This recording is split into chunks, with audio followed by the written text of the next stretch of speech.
What's up, everyone? Welcome to the 420th episode of the Pokemon Podcast. Our 10-year anniversary should have been 520, I think.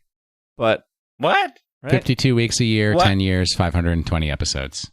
Yeah, should have been 520. Because you got lazy in the middle in there. No, Lazy? Probably yes, but also No. There is like No. a half a year that you're like, nah, dog.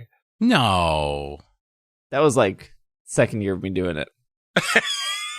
Still, am I wrong? No, you're not wrong. But there was also like every fall we technically have like 4 weeks of non-numbered episodes because of games. Very true. And then where there was like the episode, there was like 18 episodes before episode 300 or something. When you kept putting that off? Yeah. 10-year anniversary. I'm your host, SBJ. Greg also here. I am here, and it is Ultra Dragon Week, where you can go hunt for an ultra shiny Raymond Quasar. If any of you would bother to invite me to a raid, quit, all of you. I'm blaming you all. Not a single one of you have sent me a request. What's a Raymond Quasar? It's the thing from Ice Age. Yeah, That's a movie I've never seen. you're not missing much. Will also here. Yeah, I obviously have made it back from Kentucky, alive-ish. Boy, oh boy. The con crud got me even without the con. It's Yep. amazing. It hunted you down. I was like, Basically. Did you not sanitize? Did you not mask? Oh, dude, I was mask for mask, bro. I was my hands were dried out from hand sanitizer and soap washing. I don't know. It was just my time. Well, I remember Will's last episode. This is it, right this here. is it. 420. Going out in a blaze of glory. Well, there you go. You said it, bud. All right. Well, we got a lot of news this week, and we recorded right before Pokemon GO Fest, so we didn't give you our thoughts or impressions on GO Fest. I guess we'll just start there. There is a makeup hour. Well, it's like 3 hours for GO Fest. So this is off Niantic's website, PokemonGoLive.com. Due to technical issues that occurred during GO Fest habitat blocks, that would be Saturday, we are holding a makeup event on August 16th from 11 to 2 local time. During this makeup event, some Pokemon featured during the event will be featured more frequently. Note, this makeup event is only for people who purchased a GO ticket. Pokemon featured during the GO Fest Water, Fire, and Friendship habitats will be appearing more in the wild. Incense will be more effective. Certain Pokemon will only appear when attracted by incense, which I think was mostly unknown. There will be a special free box including 2 incense and 2 remote raid passes. Give you a 3-hour event, give you 2 incense. Please note, players can claim these boxes only if they have fewer than 3 remote raid passes in their bag. Gifts opening during the event will contain rare candy. Incense will last for 1 hour. So at 11, it will be the fire biome, 12 will be water, and 1 will be friendship. I believe, if you remember correctly, the battle biome included Gibble. I guess we're not getting Gibble unless they actually slightly change it, but they don't say they're doing that. Thank you for your understanding and your appreciation for your continued passion of Pokemon Go. Well, I'm happy they're doing this, as I did not get to play any of GO Fest. So, and I did buy a ticket. You spent that $15 up. I certainly did. You still have your quest lines, though, right? Yes, I do. Did they make them easier, or is it the same? It's all like get 20 of this, get 20 of that. So it's all the same. I don't think they made it any easier. Okay, all right. Well, in about 2 years when you get your Victini. I'm sure someone will trade me a Victini if I really want one. You can't trade Victini Mythical. Oh! Nope. You're locked out. Well, there you go. I mean, I'll get it eventually with my Genesect. Well, Genesect's coming back to raids too. You should work on your Genesect quest. I'm like at the final step, but don't redeem your Genesect until Genesect week starts, because then you'll have the chance for a shiny. Oh. That's the 200 IQ. I don't even think I'm close to finishing up the Genesect request. What is it called anyways? Which one is called it? Maybe I finished Throwback Challenge Champion. Now I have to look. Throwback Challenge Champion. I'm on the Battle 15 trainers or whatever. Yeah, okay, so before we get to the Genesect stuff, 1,000-Year Slumber. I streamed Go Fest, so thank you to everyone who came out. I purchased a lot of equipment to do that, and it worked. Better. It did. Than, I watched some of it. Yeah, it worked better than I thought, minus Sunday. Sunday we had way more technical issues than Saturday, but Saturday was good. So I have my thoughts and opinions. This was my 4th Go Fest. I went to all of them. Greg, this was your first? No, he was Excuse at me? Go Fest with us I was last with you year, last dude. year. Oh, yeah. Didn't you guys share a hotel room? We did. Oh, wow. I can't even believe the stab in my back. I'm so tired. You are so awful. I'm crushed. No, What this have was you my been doing? my second. This was my second, and not as good as my first Go Fest. Oh, you didn't like it as much. Well, one, I was alone because my standard Go Fest partner went to a wedding. Yeah, sorry about that. Coincidence. And all my other people were like, we're not leaving the house. So I went to the art park by myself. There was a lot of people playing there. So as usual, like I didn't miss out on any of the things. Just without one, it's just not as much fun if you're by yourself. Yes. Like walking around the park, it's just like, oh, here I am. Well, it can be if you yeah. queue up with podcasts and stuff and you're just in the zone where you're like, Yeah, I mean, I was there. I was, I was doing my own stuff. It's also harder because you can't get close to people to find out what they're doing. Like, it's just a weird time to hollering across. Are you doing this raid? Because you don't want to get near them. I was a little I felt like the hour-long biomes was too much. Regular Go Fest, I could walk between them. Like, oh, I have a thing to go do this. I'll walk down there. And I was moving and I was doing a lot of things and I was making choices. This one, since it was every hour, it was like, well, I've caught what I need and now I have to wait out another half an hour. So I'm just going to keep walking and trying to find shinies, which I found exactly 0 the entire weekend. I would have maybe have liked it if it would have cut over every half hour or every 45 minutes just so that we got to see all the things cycle more. I thought the quests were fine. Like, they weren't difficult to do. I was out walking around. It was just, due to the state of the world, not as much fun. I can't say, like, my only complaint is I felt that the biomes lasted too long. yeah, I liked the hour biome, but when you compare it to, if you didn't go to Go Fest, there are biomes that exist. And so if you want, Irene really wanted a Baneri last year, but the Baneri was only spawning, like, next to the snow biome. Yeah.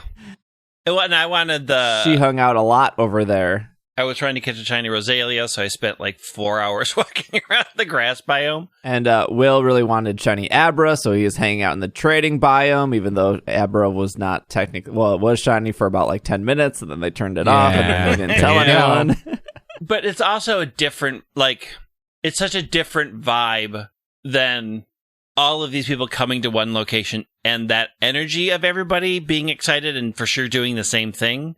Whereas me walking alone in a park with everybody on their phones, it was hard to be like, are you doing the thing? I can't get close to you to look. Yeah. So then the question is, Greg, did you think it was worth $15? I thought $15 was too expensive. Is Victini not worth $15 to you, Greg? Victini's worth $20. I mean... You also got a Mewtwo. I did? Yeah, from the battle stuff? Did you not get your Mewtwo? Oh, yeah, I did. I forgot about that. I already have Mewtwo. Yeah, but not a Shadow Mewtwo. I purified it, so... Oh, no. Gotta purify those. Here comes the comments. Topic again. Here comes the Sulfurode out to get you. What are they going to do?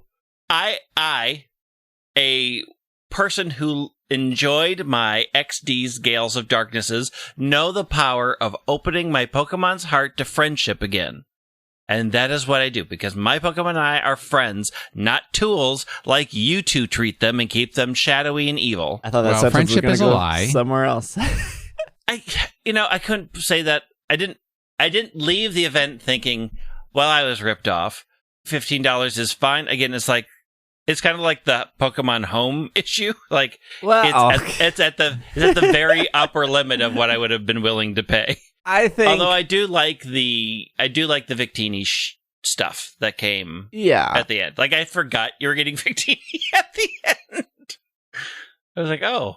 This is the same for like the Regigigas or the Genesect of, is a single Pokemon worth this amount of money? But I think a lot of times people forget you get the Stardust, you get the experience, you get the more rare Pokemon. Like for the Genesect event, I think you got Durant and $8 is cheaper than flying to flying to Europe. I'm glad that all that experience can help me pay my rent.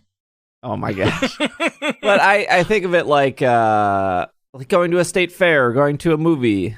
And I think that the $15 for me definitely felt like I got my money's worth. I did like that both days felt different.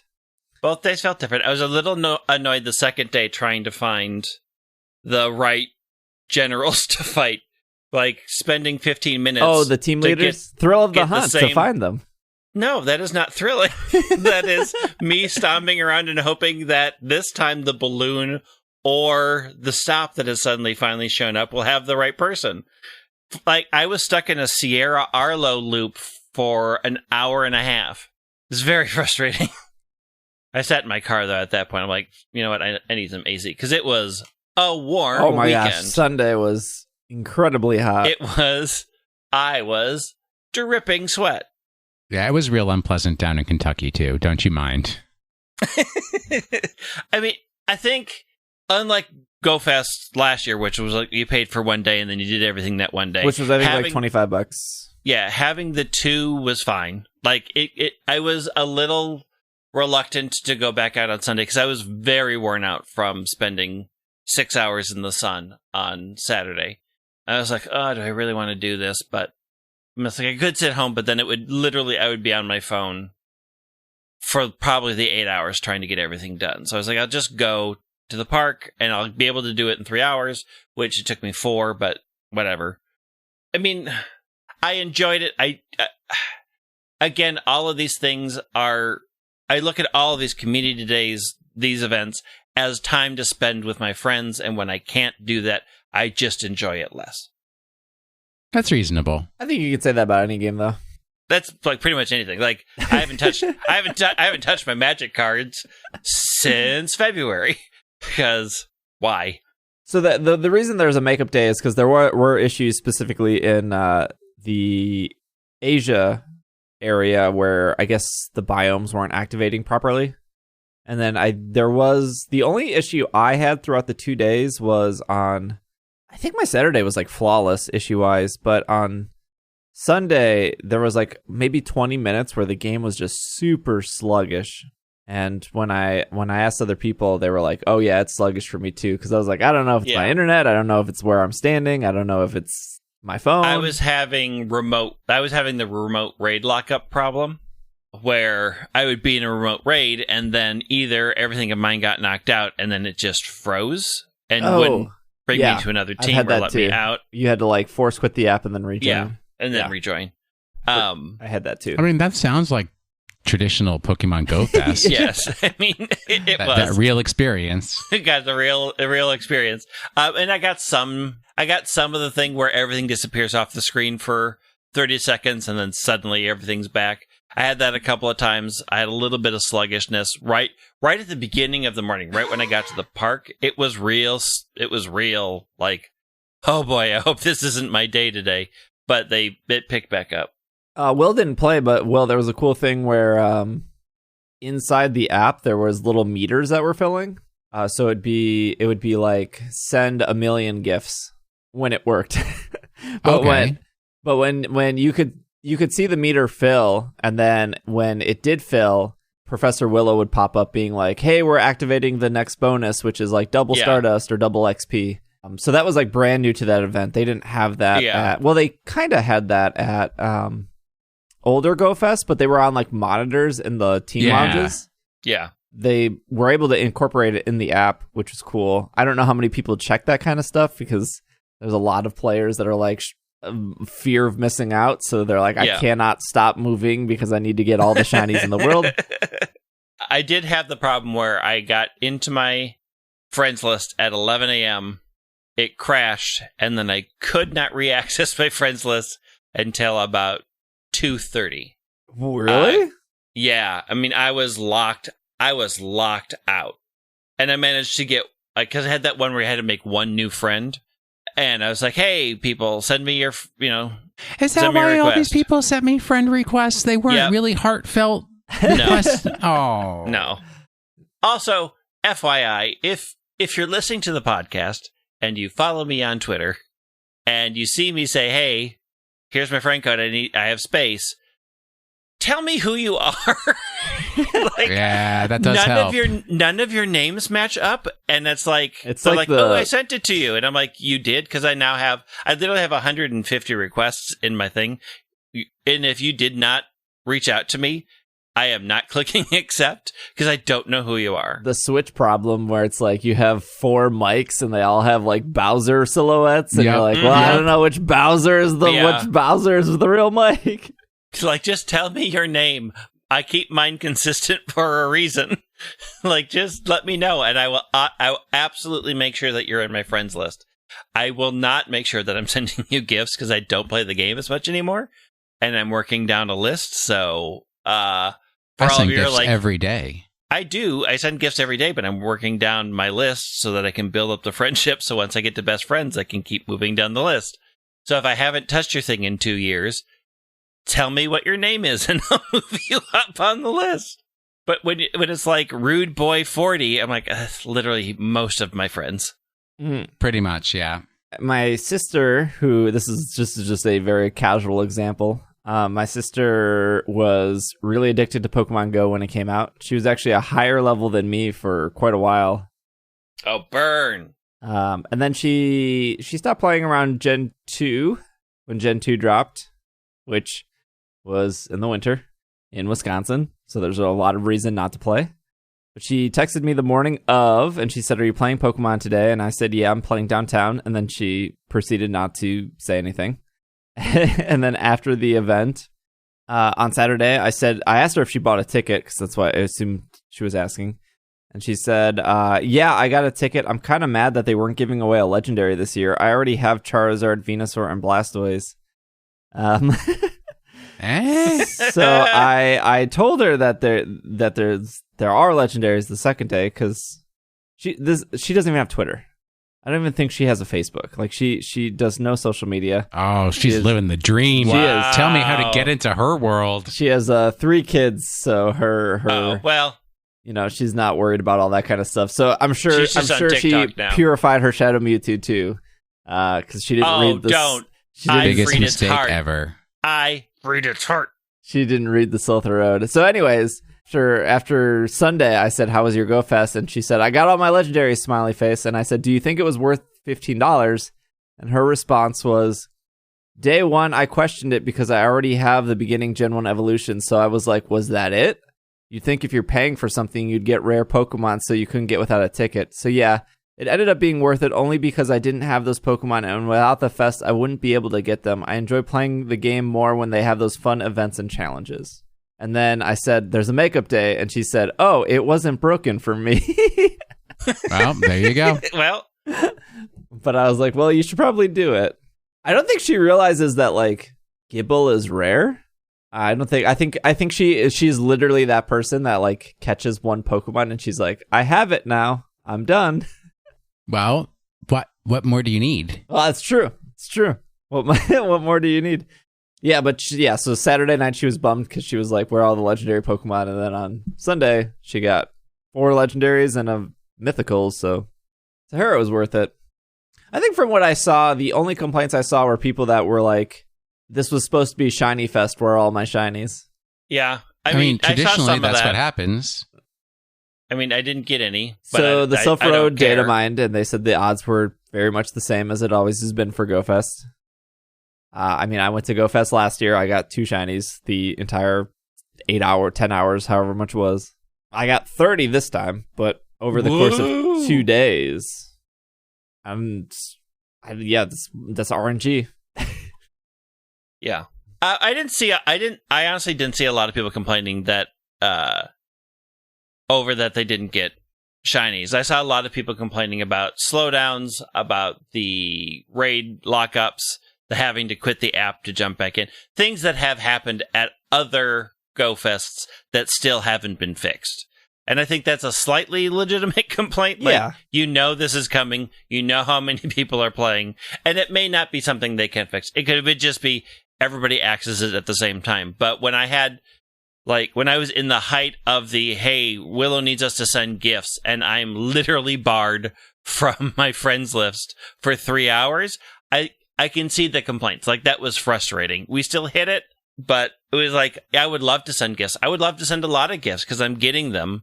But I literally cannot get into my friends list, and I couldn't for 3 hours. I wonder what determines that. It's account based or server based, or yeah, could be like which virtual server you were attached to or something like that. I saw some complaints of people saying like, why even buy the ticket if the spawns were the same? I don't know if those people actually know what they're talking about.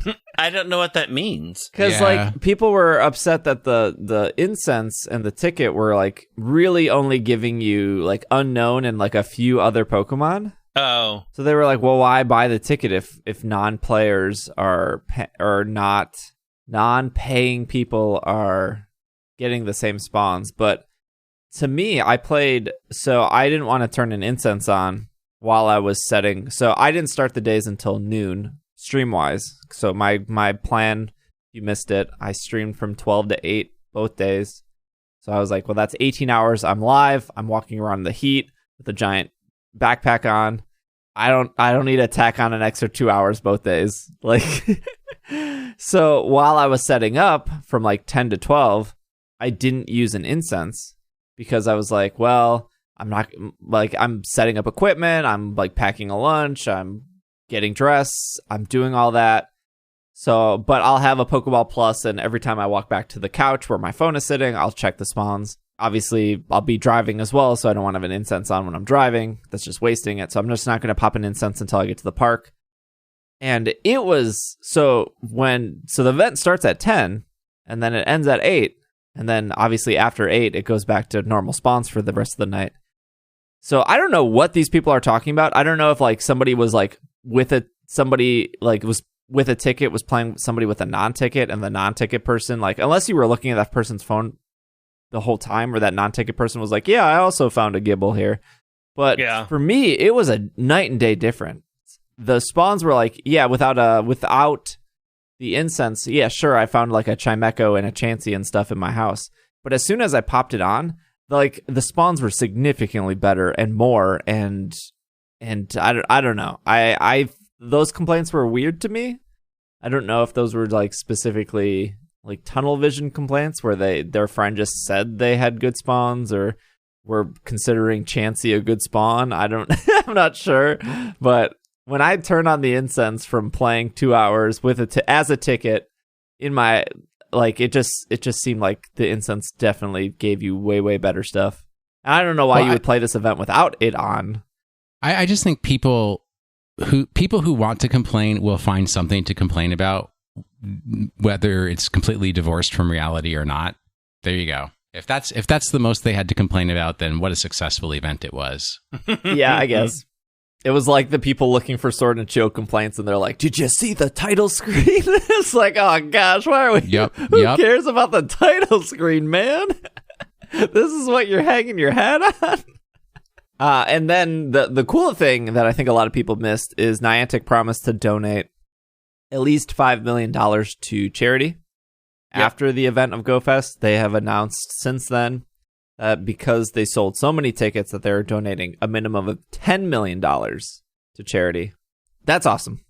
I think, though, there's no doubt. Well, there's no doubt because I saw people that worked at Niantic tweet about they're very excited for Go Fest next year. So there's no doubt that there's going to be a Go Fest next year. But I think they cannot do an IRL Go Fest without offering a digital Go Fest to people who can't travel. What makes you think that? Why would they walk away from all that money? Well, there is that. You are right.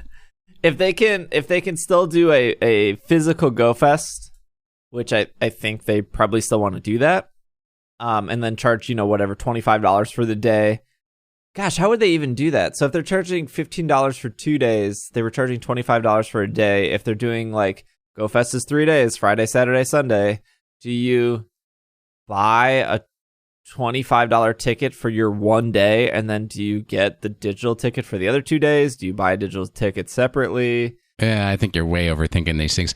I think the closest comparison you can think of is like a live performance concert by a large name musical artist. And it's like, yeah, that could be live streamed. So you charge like $30. What fantasy world am I living in? For the in-person ticket, and $15 to be able to watch it on stream. So you miss out on all the body odor and other inconveniences of being there, quote unquote, live 500 miles from the stage. Yeah. Well, the last 3 Go Fest, they do like, what was it? The first Go Fest, it was like Plusle and Minun, right? Maybe that was the second one. Was that the first one? That was the second one. Yeah. And then the third one was like they made Horsey spawn everywhere.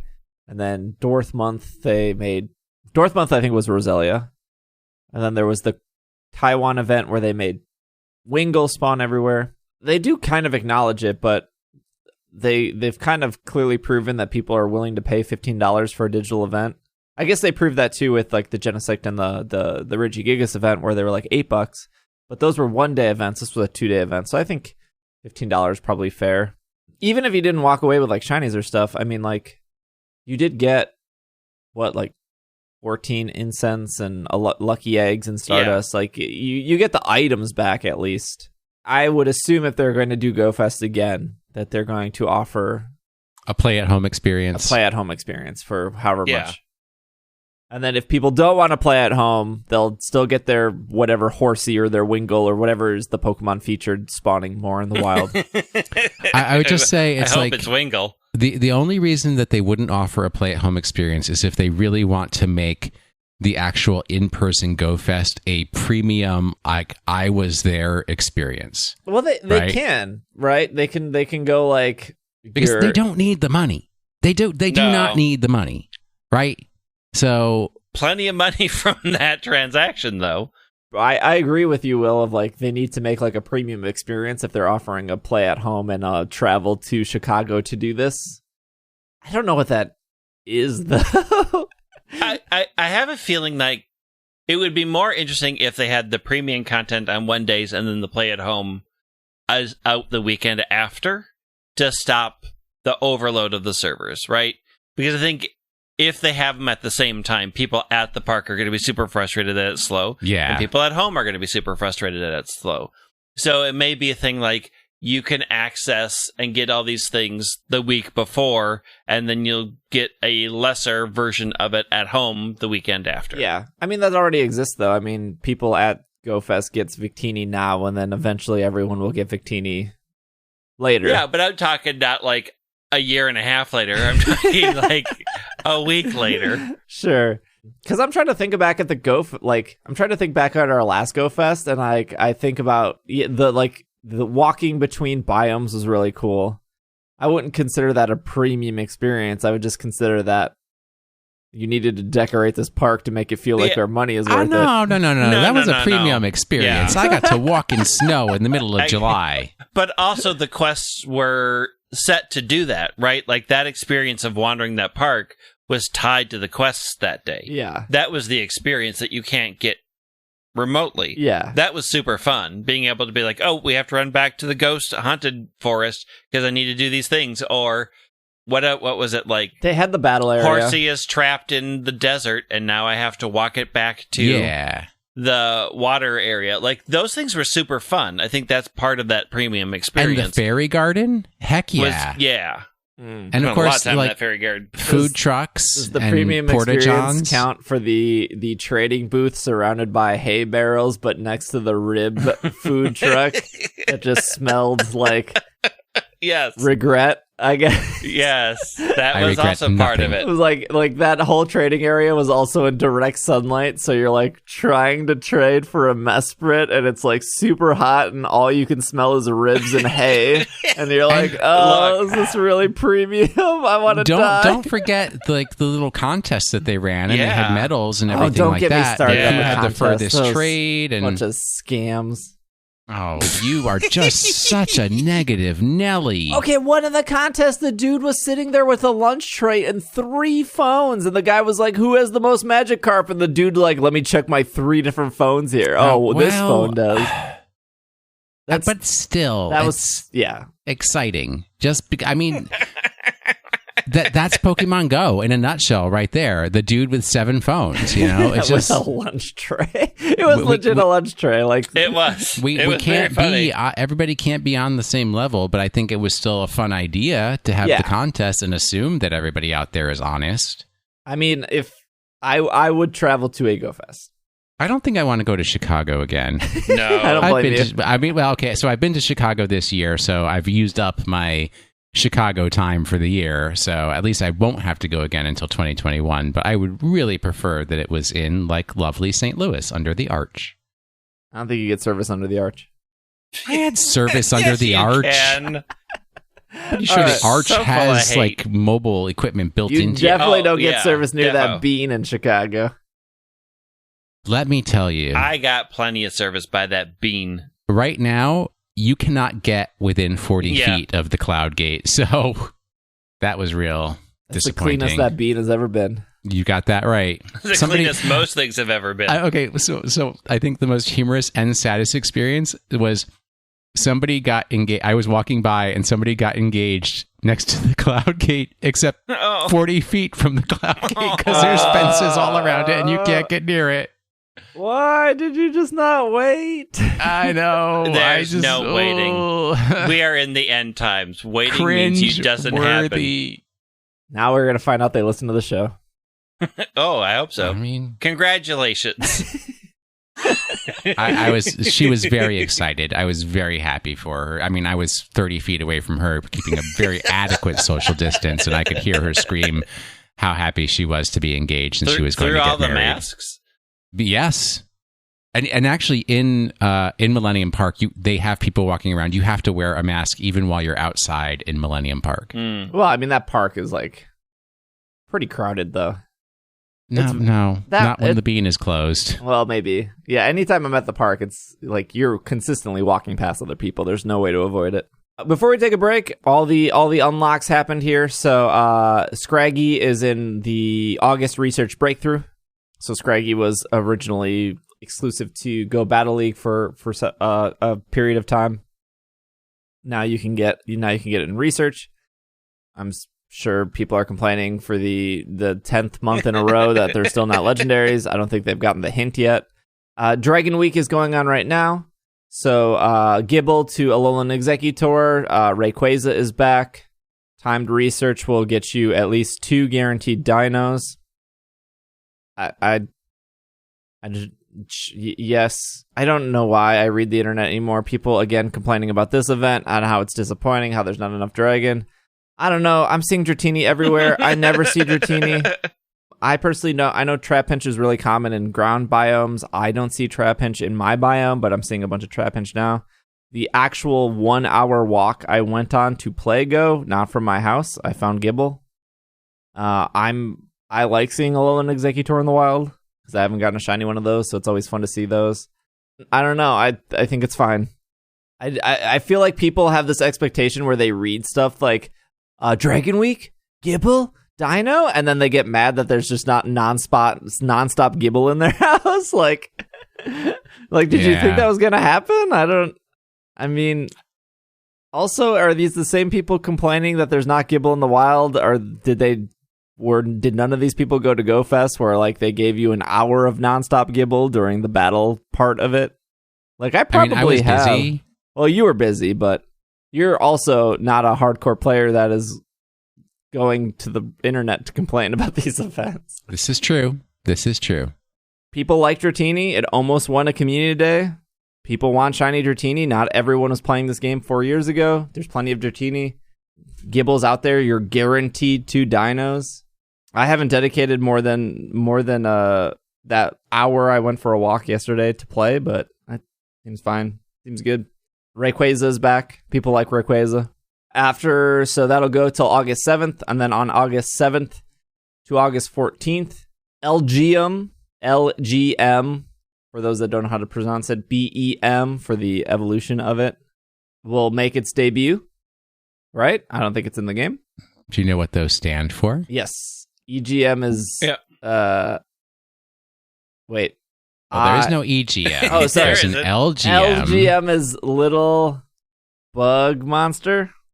What? How does It's G a get G. you? Oh, Bug? Little Green Man, and then Bug-Eyed Monster. Yes. Or Little Gray Man. Great. Green True, or 'cause gray. It is more gray than it is green. Yeah. What movie is that from? It's not from a movie. It's from the 50s. Oh. Yep. Is it from a book then? No. No. Culture. Just culture? It's Area 51 stuff. I hate Yeah. culture.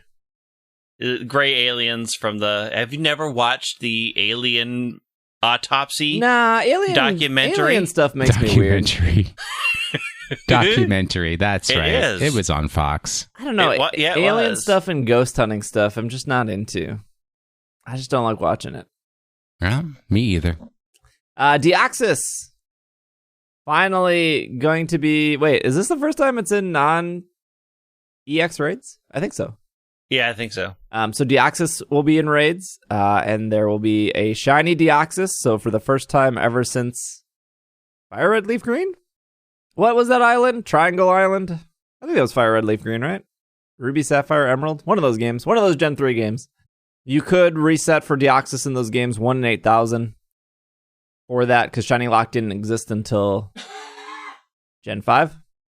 And then they're making Shiny Staryu for that week. So I don't know what other psychic Pokemon there's going to be. It doesn't say, but...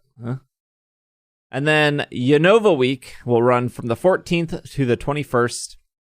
And you will get Seawaddle, Cottony, Emolga, Bouffalant will all appear around the world. Sowaddle? Sowaddle? So, yes. Sowaddle. I see. Bouffalant will be appearing in New York City and the surrounding areas. And then Road trip. Genesect will be available in 5-star raids. If you're lucky, you may encounter a shiny one. And you will also encounter shiny Roggenrola. Roggenrola, I feel like, is... I don't think it... Has it existed in the wild, or was it raid only? It's existed in the wild, I'm pretty sure. I think I've only gotten, I think so. 3 from raids. Or maybe like eggs. Oh, yeah, I think it was in eggs.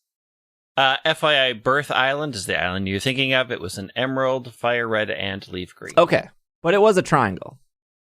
Yeah, it's a triangle. Okay. I was like, I'm pretty sure it was a triangle. It is a triangle, yes. It is defo triangle. Bouffalant being in New York City. We're gonna road trip? Yeah. I'll pick you up on the way. Not New York State, just the city. That's cool. I got friends in Manhattan. Look, I'll eventually get out to New York. So many people go in and go out. You know how many layovers I've had in New York? It'll be fine. I'll find one. I'm in no rush. Which is fun because neither Is New it- York airport is in Manhattan. Right. So Neither one. Is it because of Wall Street that it's only in Manhattan? interesting concept. I mean, is that why? Because of bull markets? Like, I can't think of, the like wild prairie isn't in Manhattan. Well, look. Buffaloes They did could not have roam put through it in Manhattan. like Wyoming or North Dakota, but Niantic knows that no one plays there and no one travels there, so it would have Or become no one exists there. the rarest Not Pokemon with that ever. attitude. So you put it in like one of put the it two in- cities that have the most people move in and out. It'll be fine. Man, I wish they put it in North Dakota. That's only like 4 hours away, Yeah. as far as I know. Yeah, I mean, 4 hours is about 50 years in the past, but You put it in the city where like millions of people go in and go out a day, or do you put it in a state of Wyoming where 4 people a year leave and come? I mean, you could put it anywhere because nobody's going in and out of anything right now. That's true. I mean, I don't know if there's anyone that loves Bouffalant enough to be like, oh, we gotta hit up New York right now. You, Look, I have 200 plus Bouffalant and Sword and Shield. I don't need one in Pokemon Go. It's not going anywhere. Do any of them have the rare mark? They do. I have one with the rare mark. Is it shiny? Nah. Then you failed. I know. Well, there you go. I got a Scolipede with a rare mark, though. Ooh, trade it to me?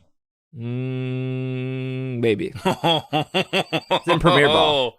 This is definitely Will's last episode after that delay. No, I've already got my shiny Venipede. I don't need no rare mark, cutie mark, Scolipede.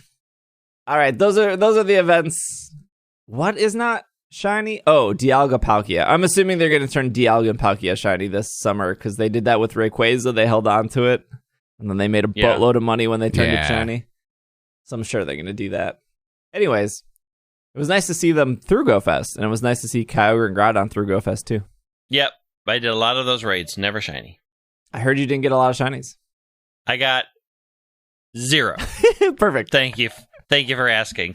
Thank you for sharing my pain with the world. I'll let Niantic know. Please do. I mean, it worked with DNA, so... Yeah.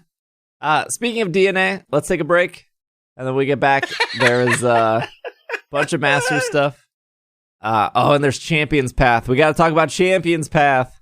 I mean, do we have to talk about Champions Path? Oh, we got to talk about Champions Path. I have a shiny Lucky Oddish. That has nothing to do with Champions Path. Hey, I traded you that Oddish. That's right. That's why I said it. All right. We'll be right back.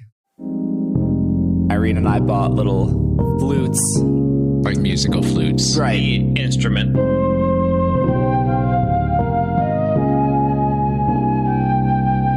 Irene and I bought little flutes. Irene and I bought little flutes. Like musical flutes. Right. Instrument. Irene and I bought little flutes. Irene and I bought little flutes. Irene and I bought little tubas. And we're back. Chimney. Actually, before we get to Champions 10 Path, years, it's fallen apart. to celebrate 10 years, we have launched a Kickstarter with what people have been asking for, which is, for whatever reason, I don't know why you guys are asking for this, but people wanted a album of all the break music. So that is what Nick and I are doing. You don't know why? So they can listen to the good part of the show without having to listen to us. Oh, that's so true. Oh. But I'm glad that you brought this up. So let me know when it's time for me to make my commentary. It's now. I give you permission. Now, Steve's got to finish his spiel about where people can get to the Kickstarter, blah, blah, blah, blah. Scam starter. Kickstarter will go until the end of the month. Apparently, some people haven't used Kickstarter, so just a heads up, it does not charge you until the end of the month. So if you do pledge on whatever tier you want to pledge on, it doesn't charge you until the Kickstarter is complete. Kickstarter is all or nothing, so if you don't hit your goal, then it takes no money. It is not the scam that is Indiegogo. Oh man, we've actually, before we did Patreon, we had a Kickstarter for the actual show. Which was nice. But this is specifically for the project. So the Kickstarter is going to pay for pretty much Nick's time. The podcast isn't probably seeing any of this money. We got to pay the government. We got to pay Kickstarter because they charge fees. And then the rest of the money will go to Nick's time of going. Nick is spending time going over all the songs again. Make sure that they're cleaned up. Add a little bit, remix a little bit. Obviously, he's been doing the music for 3 years, so a song like Abundance from 3 years ago, he's learned some better techniques on how to edit music. And then we're sending the music off to get mastered.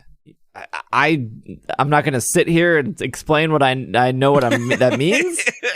I can just tell you that there's a non-mastered and a mastered version of one of the songs on the Kickstarter page that you can listen to, and the mastered one just sounds way better. And I'm not sure what magic that is, but there are 50. There are over 60 songs. And so we thought, and no one's ever done this before, but we thought it would be cool to offer 2 different albums, and then each album would have the same songs, but each album would also have like 5 exclusive songs. Now, I don't think anyone has ever done this before, but if you want to collect all the songs, you'd have to buy both albums. But just keep in mind that over 90% of the songs are the same. So there are digital albums, of course, because we live in 2020. But because we also live in 2020, we're putting out 2 CDs. And because we live in 2020, we're also putting out a 3rd version. Again, no company has ever done this before, but some of us like to wait for the 3rd version. If that existed. The 3rd version. But we're putting out the 3rd version on cassette. Audio cassette. Audio cassette. An actual working cassette. It will work if the I should hope so. The 2 people listening with cassette players, one probably being Will. I ain't got no cassette player. I have a cassette player. Rude. Last time I had a cassette player, it was in my Hyundai Tiburon, which I haven't had since 2009. I mean, I don't have a cassette player in my car. I'm not ancient. Hey, that Tiburon was a good car. So that's what we're doing. I don't think the cassette will have any exclusive songs, so nothing to worry about there. But the main reason we're doing the CDs, one, besides it's funny to put out a CD in 2020, but 2 is because the CDs have art booklets, and so some of the money from the Kickstarter will also go to paying the artist to do the art for the book, and the different CDs will have different art, so you're getting some value there. But if you want to get the music, you got all month. I'll probably remind you for the next couple weeks, but you just have to look on Twitter or look in the show notes for the Kickstarter link, or just go to Kickstarter and type in super effective. It'll pop up. But that's it. That'll be up. We'll be posting updates. You wish that was it. Now it's Will time. Okay. Let's talk about the law a little bit, which I know a tiny little bit, just enough to be dangerous here. As I've studied the music industry, I love music, would love to work in the music industry, did a little study there. There are 3 rights that artists have when it comes to music, etc. 1, publication right. So the actual rights to reproduce written songs, paper, so whatever, people can publish them and then other people can read them. Another one is like broadcast rights, right? Radio stations pay into a general fund so that the artists get a little bit of money every time that song is played. And then there's the recording reproduction right. I believe my voice is on quite a few of these tracks. Will Anderson needs a little slice of that pie. All right? Are you going to be talking to my lawyer?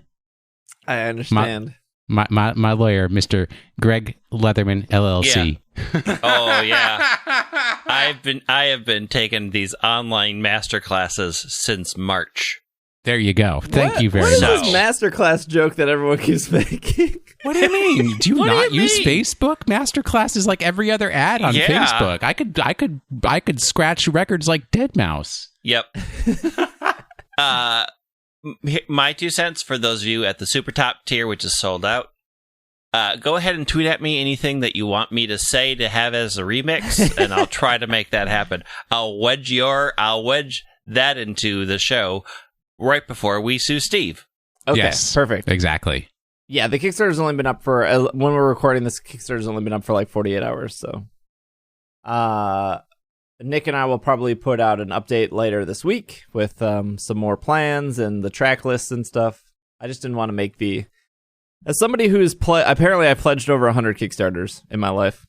That's it? All of them for bike products, and you don't even own a bike. Most of them, almost all of them, probably hot garbage, actually. I'm a super backer. I just looked at how many projects I've backed. How many have you backed? Okay, both of you get one guess. I'm going to say 213. I'm going to say 175. 141. Oof. We Plus both went this- over. Plus this one. Price is right. We lost. 140. You both lost, so I get everything from the Showcase Showdown. I'll be taking my new car and my master's degree in lawyering and leaving your y'all in the brand dust. new washer. Can you guys guess how many things I have kickstarted? 2. No, more than 2. I'm going to say 8. I want to say 5. Well, Steve is closest because it was 9. Oh, dang. Dang. How did I pledge $250 for Battle City, a Pokemon-inspired art show? I didn't even get to go to that. You know, you win some, you lose some. I lose some. Lose some. Big time lose some. Did I back that way back? It's hard to go back. Oh, look. Okay, here's the real question. How many projects have I backed that were unsuccessful? I feel like you know when a project's going to be unsuccessful when you like look at when it's like, oh, this project's been up for 20 days and they're not even halfway there. I feel like you just know. I think I've only backed like 3 unsuccessful but they all like canceled. They all like canceled before it even finished because they knew it wasn't going to work. Any guesses? I'm going to say 5. I'd say 37. 6. Yeah. 2 were canceled. 4 were unsuccessful. Yeah, most people cancel before it gets to that. Yeah. Which is weird. Like, because that last 48 hours is often such a huge push. Like, some of you probably could have made it. Yeah. The problem we had with the music one, and this was one of the... So, do you guys remember when I went to PAX, except I went the wrong month? Yeah. Yep. I do remember that. I was there. You were at PAX. I was not. During the right month. Yes, correct. You were there. You were there on time. I was there exactly 30 days later. But that was 2 years ago, and that's when Nick and I. So Nick is who I usually stay with. Does all the music. He's in Boston. And that's when we were talking about the album, because at that point, people already wanted some way to listen to the music. But we also talked about vinyls, and that was one of the things.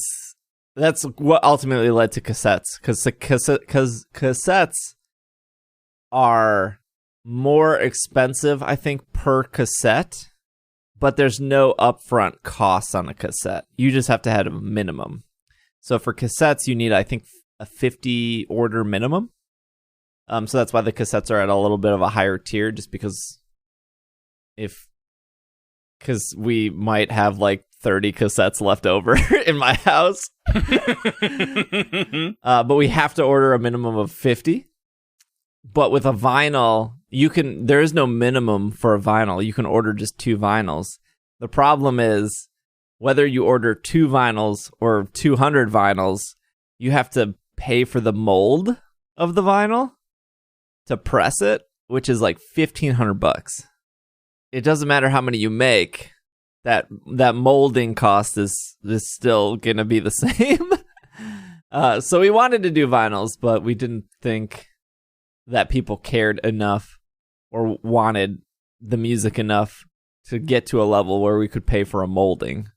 Also, I would probably argue more people have a record player than they do a cassette player, actually.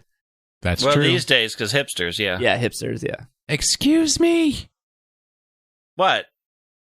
I mean, I'm probably a hipster. Hipsters brought it back hardcore. I mean, I've had a turntable for some time now. You are a hipster.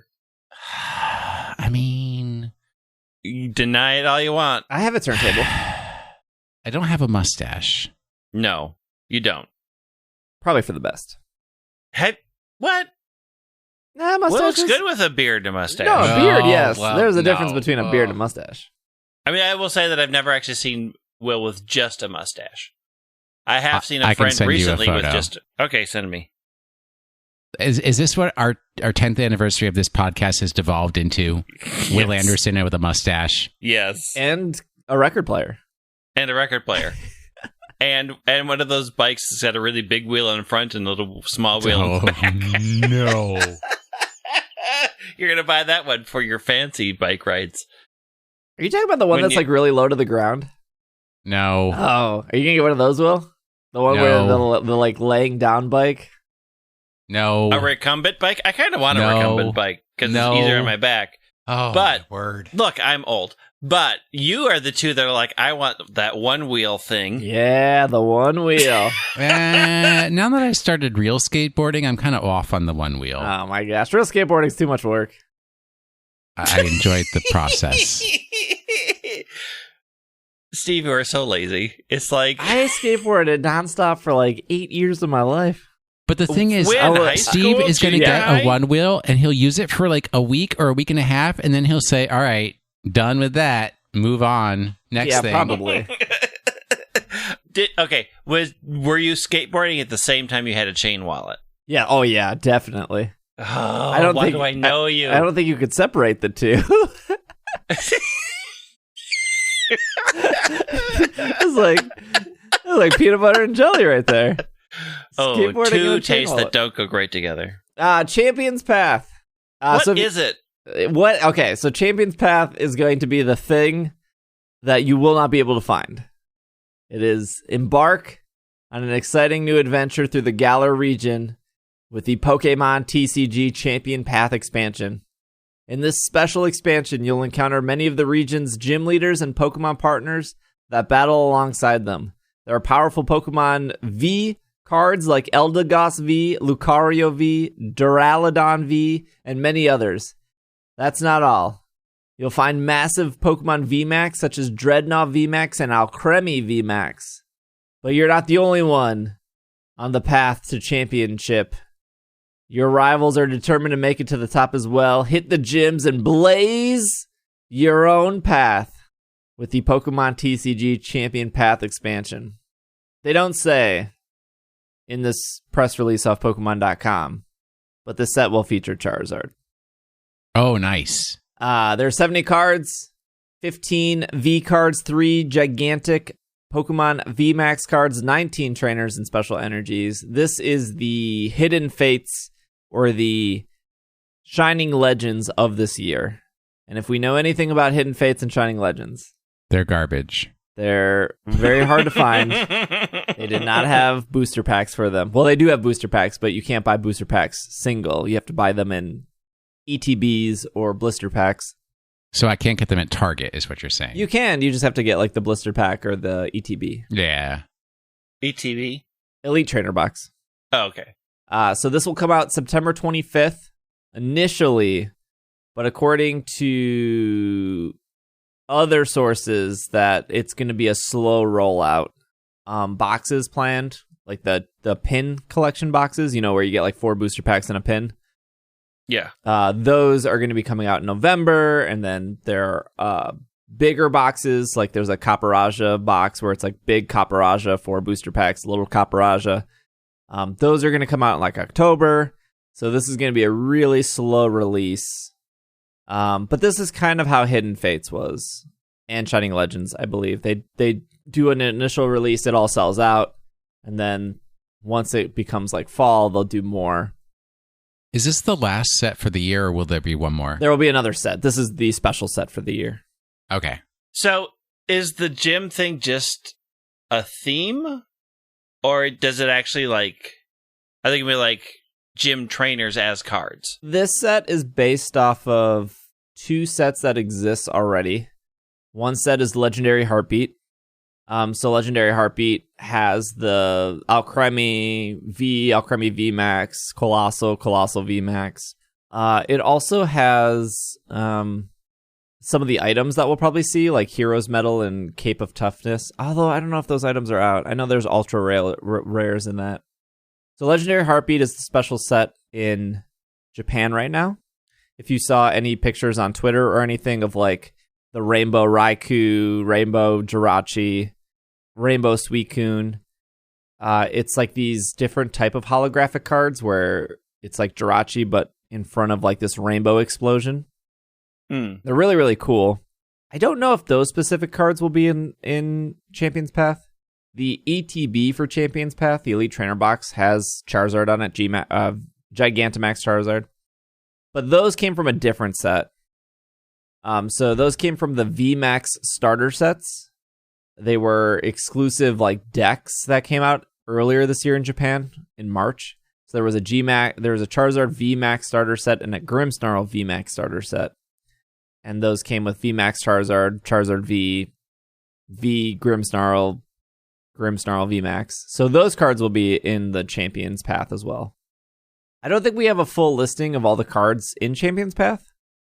They just say it comes out September 25th. It'll have 70 cards. I am so positive that because they're put Charizard on the ETB, this is going to be impossible to find this year. If Get somebody at Target to get it for you.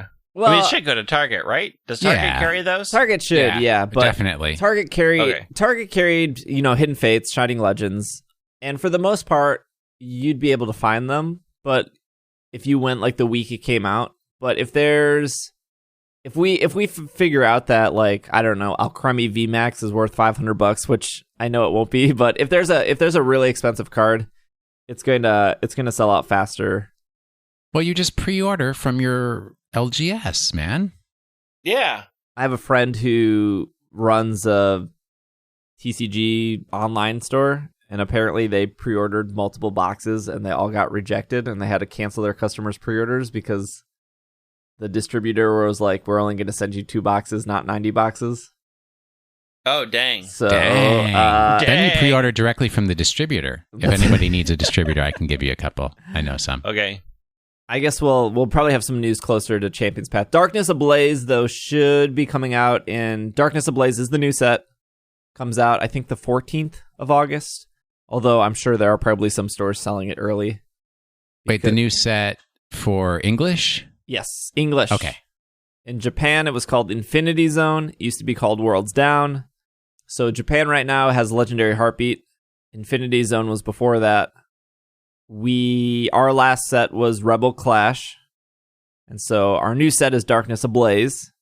And then we'll have one more set for the year that isn't Champions Path. Champions Path is just the mini set. So a lot of TCG stuff. Well, time to get back in. I just want to do the raids with y'all. It's never time to get back in. No.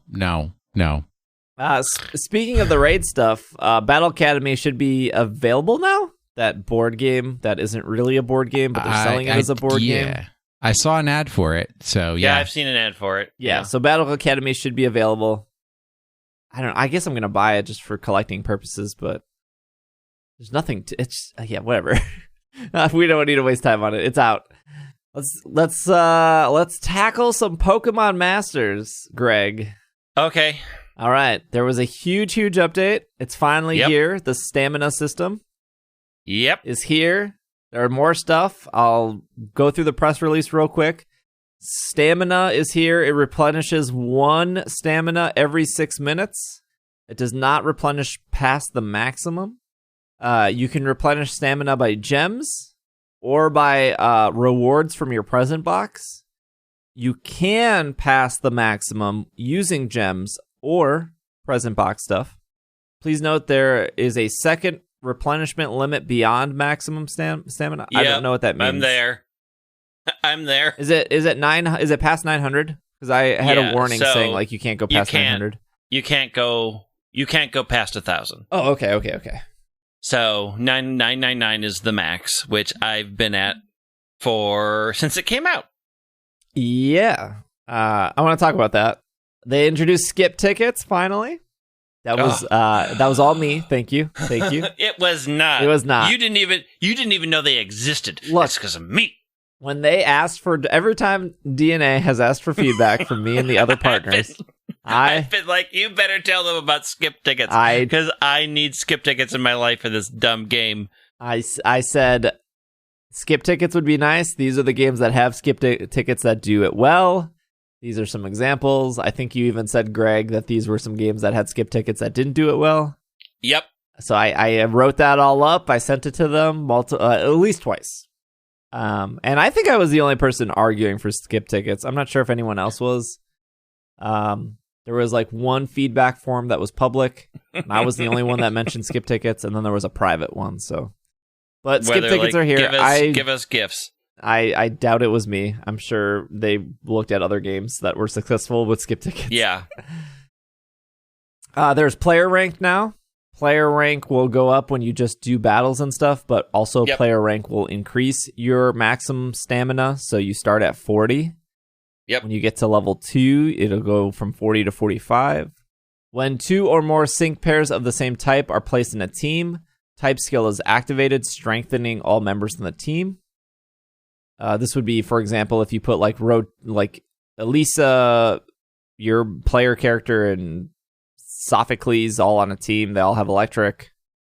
They would get a boost. There's a new training area to coincide with the removal of super courses.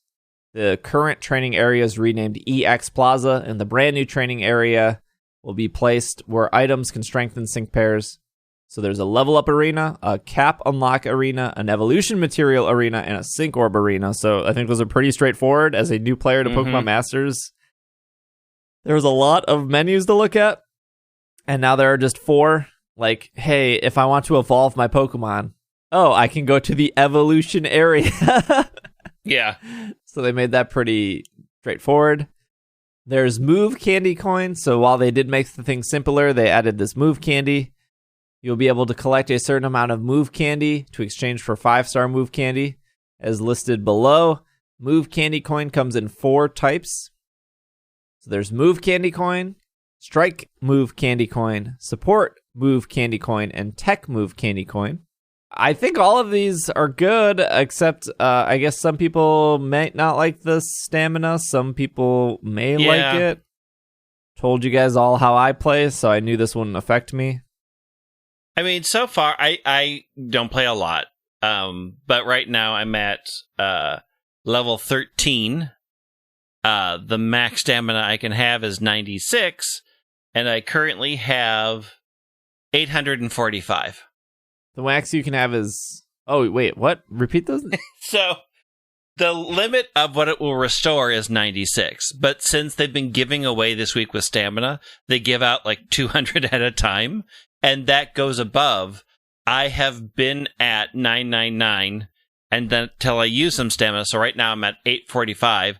I have a gift for another 200 that is literally sitting in my box, waiting for me to drop down so I can accept it and replenish it all. The problem is, of course, every time I go up a level, because I'm in the early stages of the game, it replenishes my stamina up, and I can never take advantage of that gift without burning through. Right. So I'm at level 16. Tickets. I have 108 total stamina. And I'm at a max of 851. And just like you, I have like 4 gifts in my present box that I cannot redeem because it will put you over. It will put me over. Which is it's a good problem to have. Yeah. And if you play the game right, you will always have plenty of stamina. Like, just don't burn yourself down below your natural. Like, 200 a day is easy to get everything done. Also, the very first thing you should do is unlock the super level of the level up course. Get that done. So you're getting, because they added book 4, so you get those. It has no limit on how many times you can run it. And once you've cleared it and you get the ability to use skip tickets, you can put any team together that you want. So anybody who you think, I need to get experience on them, pop them in there because it's not going to check. Like, it already knows you passed. So if you have all level 1s that you want to level up, put them into that course, skip ticket twice, and they get all the experience that's naturally given without having to waste any books. It's an easy way to get experience that would otherwise be wasted on the team that cleared that for you.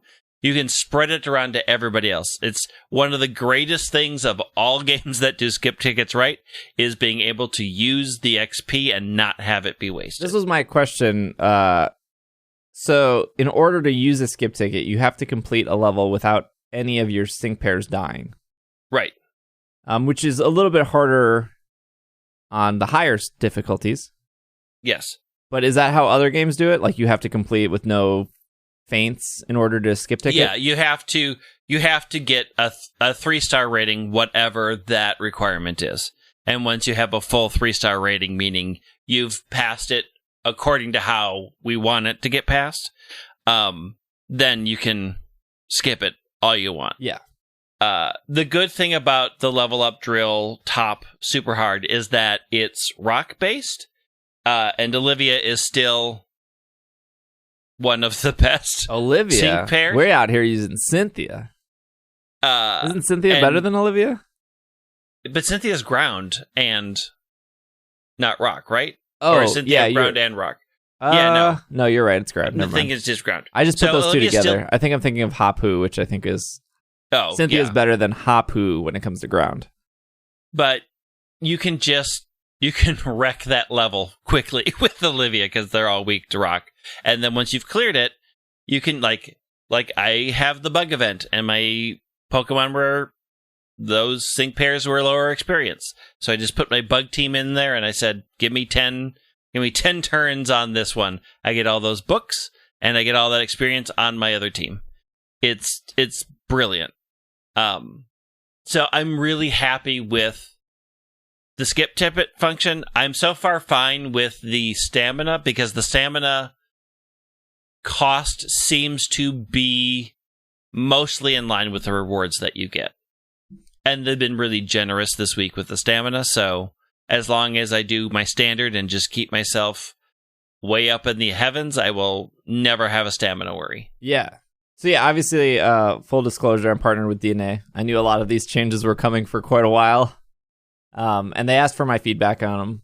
This is what I'm about to say has nothing to do with DNA. I'm going to put a tinfoil hat on, though.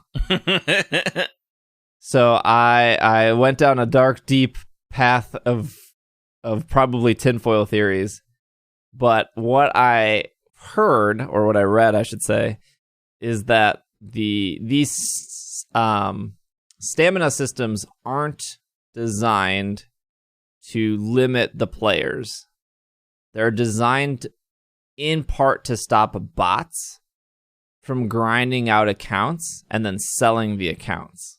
So once you build in a system, and then you build in things like gifts where they gift you 200 stamina for free, it stops the bots from doing what they're doing because it requires more human interaction to... Yeah. And so the comparison before it hit Pokemon Masters was that this was a huge issue in Fire Emblem Heroes. Mm-hmm. And Fire Emblem Heroes rolled out stamina after... I don't know how fast they rolled it out. They rolled it out pretty quickly, though, I think. And so people who still play Fire Emblem Heroes, they've never really run out of stamina because of how many gifts they do. Of like, here's 200 stamina, here's a refresh, here's potions to refresh. So that game's been out for, 4 years?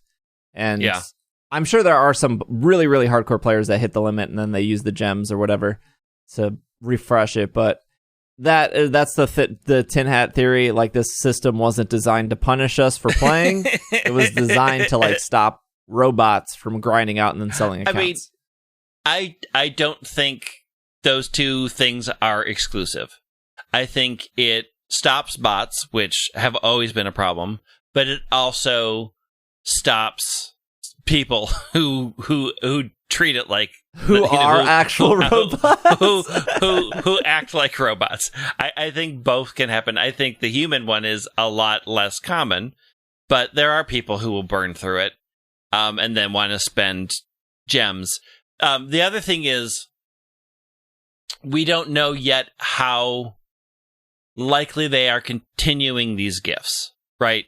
Like, these gifts could just be for the first month of launch, and then they stop giving you stamina gifts, which is pretty common. Like, they tend to only do stamina gifts for special events. Dragalia Lost built a thing where you can get stamina from upgrading your castle as part of having to interact with that menu, but that came years after that game had launched. The bot problem is real, and I don't think that's like tinfoil hat territory. I think it does stop that problem. I don't know if that was a huge problem in Pokemon Masters, though, since there's not a lot of PvP, really, yet. There were those accounts on eBay, though, that we found. Yeah, I mean, they have to sell. The other thing that they've done in Masters is they added the summer sync pairs that we speculated about. Yeah. So we have Steven and Alolan Sandslash, and the other one we were way off the mark on was Lyra and Jigglypuff. Yep. My next complaint is the pulling system still stinks. It still feels bad. It still feels bad to pull a 10 pull and get a solid roster of 3 stars that you have so many of, and not a single guarantee of getting a 4-star at least. Yeah, that's like just the one. Like 10 pulls just don't have. No, there's no benefit. There's no benefit. It's just frustrating.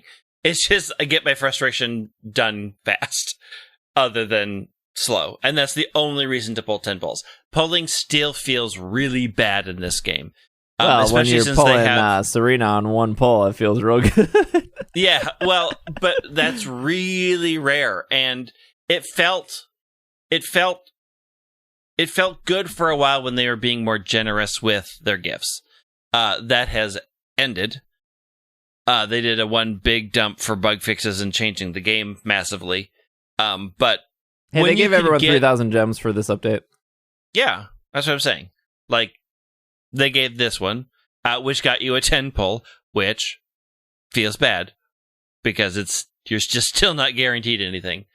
And then they've really slowed down giving you gems again, so trying to work back up to just do a 1 pull is once again a multi-day process, which, since you aren't guaranteed, is just like, oh, I'm going to get another Bryson Man, I'm going to get another Bugsy, I'm going to get another thing that I don't need more of. It's just de-incentivizing to find that aspect fun, and I know it's to drive money, which it's just, that also feels weird. It also just feels like just blatant, give us money and you'll give us money and we will guarantee it then.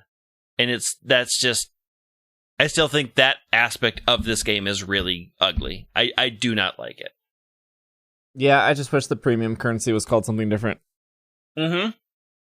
I don't Yep. like that they're both called gems, but one is paid and one is free. Like gems and diamonds. Coins. Diamonds. No, they already got coins in the game. I know. Pearls. Name one They already have coins. pearls. No, name one pearl, and then name one diamond, and then they name the last one platinum. Look, if they do diamond, Gen 4 remakes confirmed. Hey, I pulled that Summer Steven. I'm pretty excited. I have not. I am I'm super happy with the update. I don't know if I said that. I'm happy with the updates. It's taken a lot of the grind feel out of it. Which was their goal. I think the new level up your team menu is really overwhelming. Like, if you are stepping into this game looking at that, it's like, oh boy, this is like a huge list of things that I have to micromanage for this team. And I think they need to crunch that down a little so it just doesn't feel like there are so many menus that I have to click on, and you really don't have to, but it like they don't really differentiate them. Like, I think that's overwhelming and could be cleaned up a lot. I love the skip tickets. Love it. Seriously. I love them too. In case anybody wanted my opinion. You don't even play. I meant Gardenscape skip tickets. Oh, yes. Past this garden level. You should log in, though, Will. You get your 3,000 gems. You can save it for your favorite sync pair, which is Alder and Victini. If the game didn't completely aggravate me every time I logged in, I'd consider it. But it's just, I don't need that kind of emotional disturbance in my life right now. Well, speaking of emotional disturbance, The Power of Us is now on Pokemon TV. Don't watch it. For the next 2 weeks, you can see Ash and Pikachu and a whole cast of unique characters. That's it. We're done. That's it. And people are going to tweet, I couldn't help but watch it. And we are warning you to not watch it. It's not great. You all gotta listen. Just trust us. We are I'm professionals. hosting a watch party tonight. You are so awful. Sword and Shield has some new raids. Raid rotation happened. It is pretty uneventful. Are they new? Really? None of the Pokemon in the raids that are being promoted are DLC Pokemon. So it's Quagsire, Milotic, Gastrodon, Hippowdon, Dreadnought, and Sandaconda. Sandaconda and Dreadnought have the ability to Dynamax, Gigantamax. And those are appearing between 3 and 5-star raids. Of course, if you beat the game, that's all you're seeing is 3 to 5 stars. If you did not beat the game, you're seeing 1 to 2 stars. So you would expect Feebas, Shellos, Hippopotas, etc. And these are the raids for the next 30 days, I guess, until August 31st. Now, the question is, are they going to do another Wailord weekend and change the raids for 48 hours and increase the shiny chance? Or was that just a weird one-off thing? Because I think 30 days for these raids are pretty underwhelming. Yeah, it's a long time. Do you mean in all of history or just in the next month? In the next month. In the next month. Which I don't even think that... Like, I think the Wailord week was cool, minus the fact they didn't announce it, minus the fact that it was a little short. It was like, I think, Friday night at 7 into Sunday till 7, so 48 hours. It would have been nice if it was maybe like Friday, Saturday, Sunday. Or maybe Thursday, Friday, Saturday, Sunday, just not Saturday, Sunday. But I guess we'll see. But man, these raids are not... Yeah. Not having anyone rush back to turn on their Switch, unfortunately. Well, I'm still playing Isle of Armor, so I turn my Switch on every day. Yeah, I made a little graphic for it. I also made a little cheat sheet if you want more wishing pieces, just in case you want to stock up for if there is another Wailord event. You can just wishing piece your way to there for the Scam-O-Matic. That's pretty much it. That is all the news we got. I think we went through it all. I wonder if that Battle Academy is on Amazon. Can't tell you. Greg, give us our question of the week. I've been working on this knowing that it was the 10-year anniversary. So I have put a lot of work and thought into this song selection. Ready? I'm ready. Yep, okay. Never gonna give you up, never gonna let you down, never gonna run around and desert you, never gonna make you cry, never gonna say goodbye, never gonna tell a lie and hurt you. It's time for the question of the week. Boy, getting rickrolled doesn't feel so bad when it's so gentle and nicely done. Go for it. This is from Franco. What is the ideal way to play through a Pokemon game in each of your opinion, from an experienced or a new player or a Nuzlocke or an SBQ verse alongside the anime, etc., etc.? What's an SBQ? Yeah. Shiny Badge Quest. Oh, ew. Okay. Will Anderson's going first. I'm jumping to the lead. Number 1, Nuzlocks are garbage. Throw them out. Boo! Stop living your life that bad way. Shiny Badge Quest, ain't nobody got time for that. Unless I got 500 people watching me and paying me little biddies and subscription fees. No, the best way to play a Pokemon game is to, as you go, discover the new Pokemon. Try not to see as many spoilers ahead of time as you can. And then just add the delightful Pokemon that you come across that you enjoy to your team. Try to keep them evenly leveled as you go and enjoy the experience. Okay. There was a poll that took place on the Pokemon Secret Club page, which no longer exists. They closed it down. Lasted a solid 4 months. Secret Club. That asked how people play through a game, whether I think the question was, do you play through with like one partner or like 6 partners? So pretty much like what a lot of like 8-year-olds did when they played Red and Blue. They just like picked Charmander, and then they tried to catch other Pokemon, but it was too much work, so they just No, a lot of people do that. They just play with one Pokemon. Yeah, so they and just make had sure like it's, a like level over-leveled. 80 Charizard at the end, and everything else is like level 14. And it was like 34% of people just did that. That was just, and the secret club was a paid membership, so you had to pay $5 to get into the secret. You had to go to a Pokemon Center in Japan, pay the $5, register it, and then like 500,000 people took this poll, and 34% of them were just, I'm using one Pokemon. And that's fine. I mean, like, there's no, if that's how you want to play through the game, that's cool. That's how I'm playing through Gale of Darkness right now and surviving. I was like, I'm using Espeon, and I guess I'm using Houndour because it's working. I'm not switching my Pokemon. I'm using these two. They're getting all the experience. They are one-shotting everything. I do not want to switch. I do not want to level up this Teddy Ursa anymore. I do not want to level up this ball toy. And I'm having fun that way. Like, the Espeon's good. The Houndoom's good. I'm one-shotting everything. There's a lot of battles back to back to back to back to back. Getting through those quicker is more enjoyable for me. I think I would have a less fun time if I tried to make a balanced team, because I did that 2 years ago and I lost that memory card. But let me tell you, as much as I like Delcatty was not pulling her weight. Just, I put so much time and experience into her, and her Hyper Beam did like 20 damage, and then I lost the turn, and then she got one shot. I'm having more fun this way. When I played through all of Crystal, I had to play through it twice because I wanted to transfer a Master Ball over and stuff, and I just went through Crystal with a Feraligatr. And that's all I used was Feraligatr, and it was fine. It was fun. A lot of speedrunners, they play through with one Pokemon just because it's more efficient.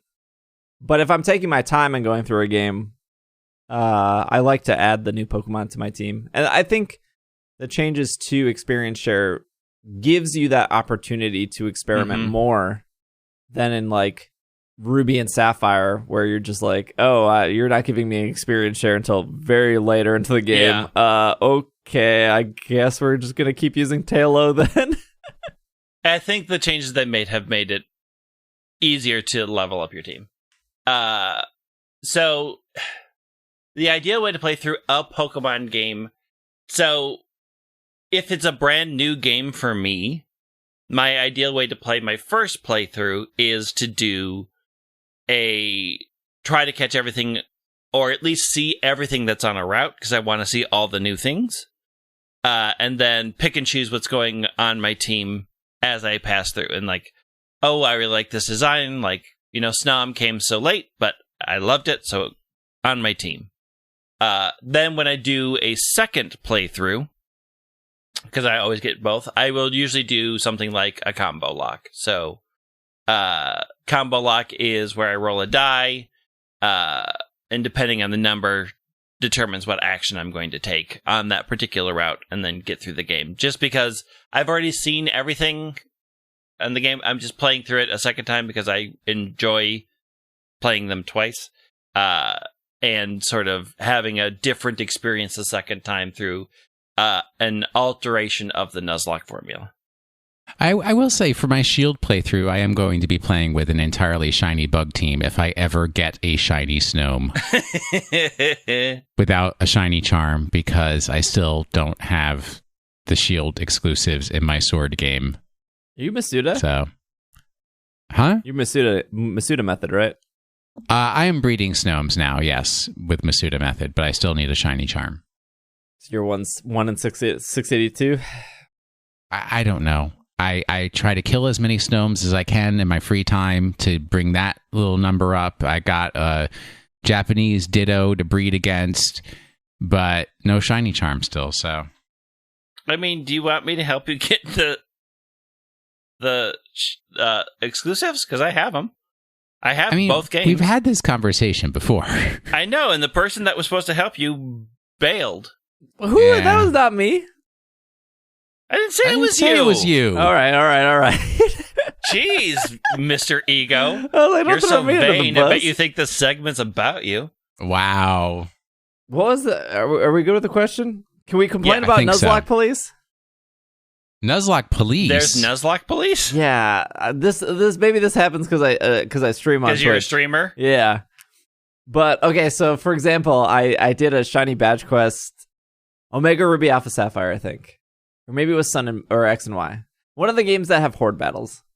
X and Y. It was X and Y. I think I And- remember this. Yeah. So I was like, okay, we're gonna do a shiny badge quest in X and Y, but they don't give you a Pokemon with sweet scent or the opportunity to see horde battles until after the first gym. It's like immediately after the first gym. Like once you beat Viola or whatever her name is, then your dancing Torino gives you sweet scent, and there's Gulpin and there's other Pokemon. And so I was like, all right, we're gonna do a shiny badge quest in X and Y. It's gonna be a big thing on Twitch. It's gonna be really fun, but I don't want to reset for a starter because I don't want to listen to Serena call me Master P or Big S or whatever. I don't want to read that 4,000 times. And I'm not in love with any of these starters. Also, I would if I'm going to go for a shiny starter, I would want to go for its hidden ability. So I can't do that when I'm soft resetting at the beginning of a game. So I don't like any of this. I don't like the method. I don't like a lack of hidden ability. I don't like being called Big P. I don't want any of this. So what we're going to do is I'm going to beat the first gym real quick because it takes like 10 minutes in that game to beat the first gym. And then we're going to start our shiny badge quest, and I'm going to get 2 shinies. I should probably explain what a shiny badge quest is for anyone that doesn't know. Shiny badge quest is you get 1 shiny per gym. So you can't challenge the gym leader until you get a shiny. And then ideally, when you get to the Elite Four, you have 8 shiny Pokemon that you've gotten to represent the 8 gyms. And then you pick from the 8, the 6 Pokemon you want, and then you go battle the Elite Four. It's not like a Nuzlocke or anything. This sounds like a tremendous waste of effort. Yeah, well, it is. It's just like it's to fill programming time. right. It's to make a game seem longer than it actually is. But if it does give the Nuzlocke treatment of forcing you to be like, okay, well, between Route 4 and 5, these are my Pokemon. Which one would be the coolest shiny before I get to Clement? It does something like that. Just like in a Nuzlocke, you're like, well, I never thought I'm going to use Bellsprout, but I guess Bellsprout was my encounter, so come on, Bellsprout, we can do it. So we beat Viola within like 10 minutes, and then I get the sweet scent, and there was some dude in chat, and this happens all the time, and they were nonstop complaining on how I was doing this wrong. And they were like, "Oh, you didn't soft reset for a starter? What? Just shiny badge quiz. You got a soft reset for the starter." And it's like, all right, dude, calm down. Look, I could sit here and try to get a scatterbug before the gym too, but I really want a horde hunt. I just want a sweet scent. I just want to hang out with chat. I want to hit the sweet scent button. I want to see 5 Gulpin at a time. It'll all be good, buddy. We're gonna get 2 shinies before we get to the second gym. It's fine. And for like an hour, this dude was like, "Oh, you're playing this wrong. I can't believe it." You and I was broke the fundamental shiny badge quest laws of the universe. How dare. I was like, "Please, here's the number for the shiny badge quest, please. Police, give them a call. Let them know where I live. Send them to my door and arrest me. Because I am taking somebody's..." No offense to whoever made a shiny badge quest, but I'm sure somebody in their bedroom, in their parents' house, that was like, "This is a fun way to play. I'm going to type this up and put it on the internet." And then somehow the laws of Zekrom bound these rules to the internet. And gosh forbid, if you don't follow them exactly, you will be in the eternal prison that is the darkness zone of the infinity zone of the darkness ablaze. And you can never play a Pokemon game again. And this happens with Nuzlocks too. Maybe it's just Twitch. People come in and they're like, "You're doing a Nuzlocke this way? Do you not know the rules? You're supposed to do like..." Guess what? It is Twitch. No maybe about it. It's like, who cares? Like, and I get that question all the time. It's like, "Oh, is it okay if I use held items in my Nuzlocke?" Yeah, man, it's your Nuzlocke. Do whatever you want. It's like, "Oh, I found a shiny. I found a shiny in my Nuzlocke, but I already caught a Pokemon on this route. Can I catch it?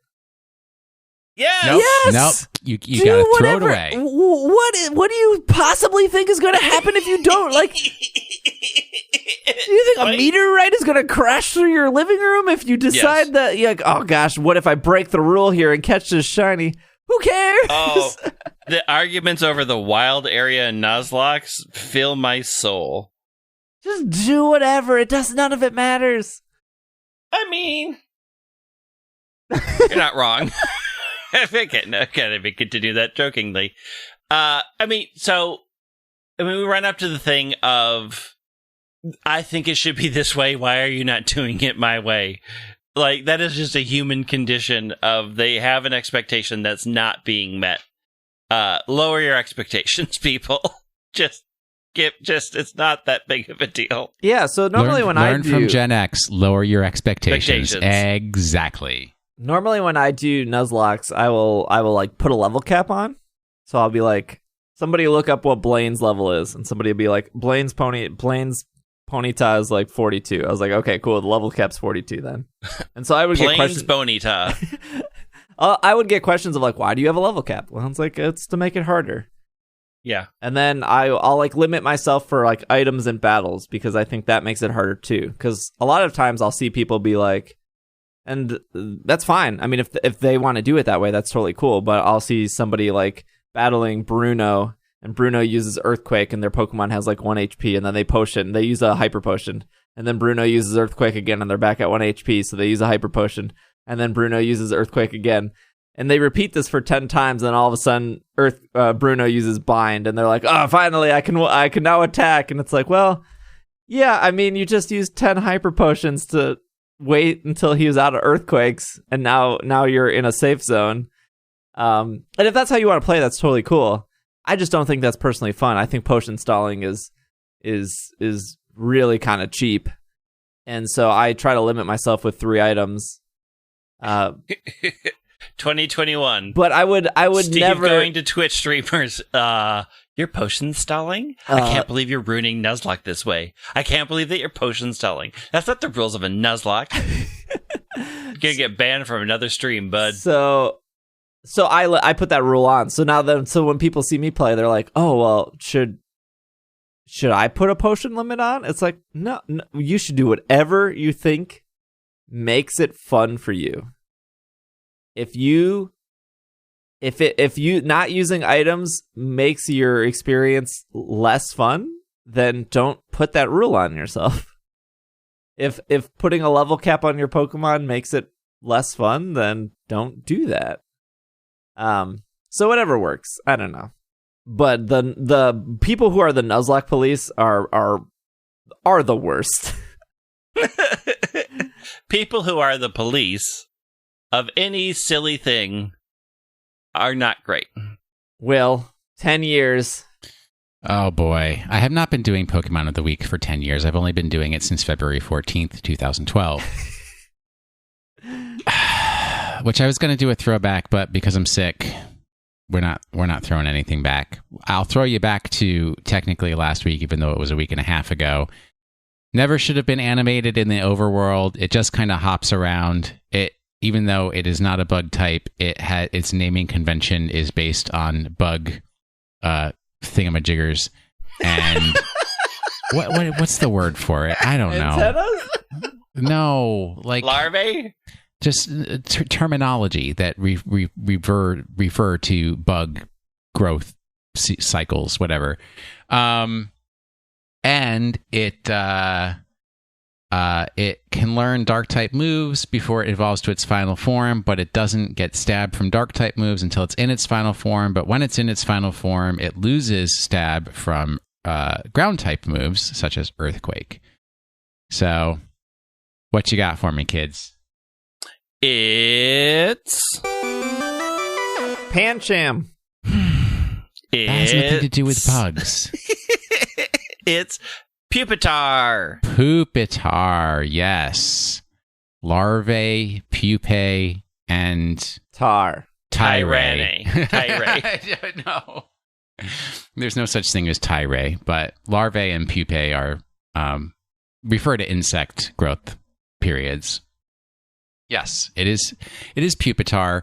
I don't know why they bothered to animate it the way that they did in the overworld. It is absolutely horrifying. It looks so incredibly sad, following you around, hopping on its one little point, with the only expression coming from its eyes, which are hidden inside of that shell. Whew. But I finally evolved it to Tyranitar, and then I put it away. And now I have a little...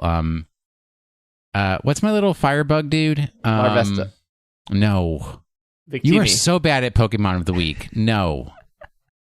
Volcarona. Centiscorch. What's before Centiscorch? Sizzly. So Sizzlipede. Yes, I got a little Sizzlipede following me around. It's real cute. Pupitar is based on pupa. Yeah, I think we've established that already. That's the origin in the trivia. That's it. Not a lot going for this Pokemon. You think anyone this is their favorite Pokemon? Yes. Yeah. Look, I'm continually surprised that the amount of people who come out of the woodwork to defend everything but Silcoon and Cascoon.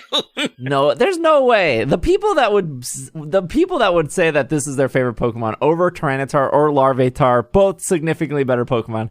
They're like the cassette listeners of 2020. They're that's hipsters. To a person who's kickstarting Pokemon a cassette. hipsters. They're like, I'm going to say Pupitar because no one else is going to say Pupitar, even though like deep down they know Tyranitar and Larvitar are both significantly better. Yeah, you're not wrong. You can send all your angry emails to sbj@pkmntest.com. There you go. All you Pupitar lovers. Yep. Just light it up. Light up that inbox. I can't wait to get exactly 0 emails. I mean, we don't know because we never hear from them anymore. Like you could be sitting on 50 emails and like episode 500. We have emails. You're like episode 500. You're like, I've been sitting on 4,000 emails, so we're just going to go through these for episode 500. We definitely get emails, but now's not the time. Will, give us for next week. So I was going to try harder, but I'm just really not feeling well, so you get what you get. After a 15-year hiatus, I have decided to return to one of the hobbies that I have most enjoyed in life, playing guitar. In the early 2000s, I purchased a Yamaha folk guitar and took lessons for a year or two. I have been quite surprised to discover that, even after all of these years have passed, I am still able to read sheet music and play notes quite well. When I first started studying guitar, I studied classical style, which is not impossible, but is also not simple to do on a folk guitar. Partially because of this, I do not read tablature and never learned any of today's pop hits. I still enjoy playing classical guitar as I find fingerpicking to be quite rewarding. You may or may not be aware, but in the Unova games, there are musicians scattered throughout the region. If you interact with them, their instrument may become part of the game's soundtrack. In Black and White 2, there is a small puzzle to unlock the piano track in Accumula Town. In the northeast corner of the town, a pianist and a drummer are together in a house. They request to view 2 Pokemon, one being Whismur. This week's Pokemon is the other one they wish to see. Unfortunately, you cannot obtain the Pokemon they ask for in Black and White 2. You can obtain its evolution in Black and White if you hunt diligently in the Dream Yard. But then you will have to breed it to obtain the small tater that they are looking for. All right, that's all your clues. That's your Pokemon of the Week, 10th anniversary. That's it. 10 years. Kickstarter's up. Pokemon GO Fest over. Shiny Deoxys coming to raids. All planned strategically. If you want to... and thank you for everyone who voted for us for the podcast awards. Nominations are closed. So I guess... Did we win? No, I think they show who all got nominated on August 8th, which is like a Saturday, which is like a weird day to do it. I would think you would want to do that stuff on like a Monday or a Tuesday. I don't know. Why? What difference does it make? Because people don't the read world is in news. Chaos. Days mean nobody reads the news anymore anyways. That's true. So we'll let you know. And then the voting stuff happens again. We'll let you know for that. If you want to follow Will on Twitter at Washing the Sink, Greg at White Wing, I'm at Dragging a Lake, podcast at PKMNcast. Same for the Twitch, YouTube, Instagram, Twitter, Twitch, YouTube, Instagram, all that stuff. Instatube. Ugram. Instatube. What about BitChute? Are you on the BitChute? What? Yeah, there you go. Unexplored territory. Are you on the Neopets? Look. Are you on a Roblox forum? No. Are you on MySpace? No, I deleted my MySpace. What about LiveJournal? LiveJournal is still there. I didn't want Justin Timberlake to have access to my information. Second Life? No, You got a Second Life avatar? It's all Roblox. Roblox is the new Second Life. Okay. If you want to leave us a review in Apple Podcasts, would appreciate it. I think we're almost up to 1,500 reviews. I think, which is a lot. A lot of reviews. And some of those reviews have gotten real confusing lately. Yeah. If you guys are exchanging secret spy codes through our reviews, thank you for the reviews. Just make sure you keep them at 5 stars. Do all your spy codes as much as you wish. Yeah. Spy it up. Spy it up. Thank you for 10 years. Feel free to check out the Kickstarter. If you have any questions, you can always tweet at me or message me in Slack or Discord or email, whatever way you want to get a hold of me. I'm pretty accessible. Pop into Twitch and just light up that chat. Pop into Twitch, tell me that I'm playing Gale of Darkness wrong. We are playing Gale of Darkness wrong because you're not enjoying it. Hey, my Espeon is wrecking house. I'm knocking out. But Lotad count is still at 3 last time I checked. Oh, it's at 4 now. Look, chat wouldn't let me count Lombre or Ludicolo on the Lotad counter. It's the same family. They aren't the same. No, it's not a Lotad. Sorry. Lombre is Lotad. It just grows a body. It just goes vertical. It's just vertical Lotad. No, they are different. Lombre has a sweet vest. I'm starting to think maybe Coliseum is a better game than Gale of Darkness. Oh, bite your tongue. I mean, you do How dare you, sir? Yeah, but I don't have to... You rigged the vote. Look, one game has a scooter, one game has a motorcycle. Motorcycle better. Yeah, easy. We have the winner. All right, we'll see you guys next week. This has been another episode of the Pokemon Podcast, and we are super effective. Super serving Steve a subpoena. We'll see you in court.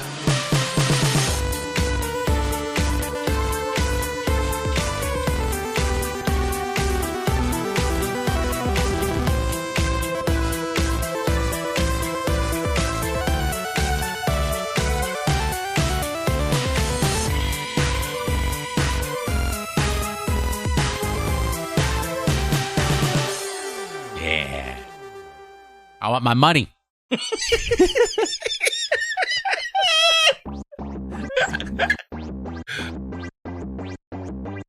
A quick shout out to everyone who supports us on Patreon. If you would like to support It's Super Effective, you can head over to patreon.com/It's Super Effective, or you can head over to isc.cash if you would like to support the podcast.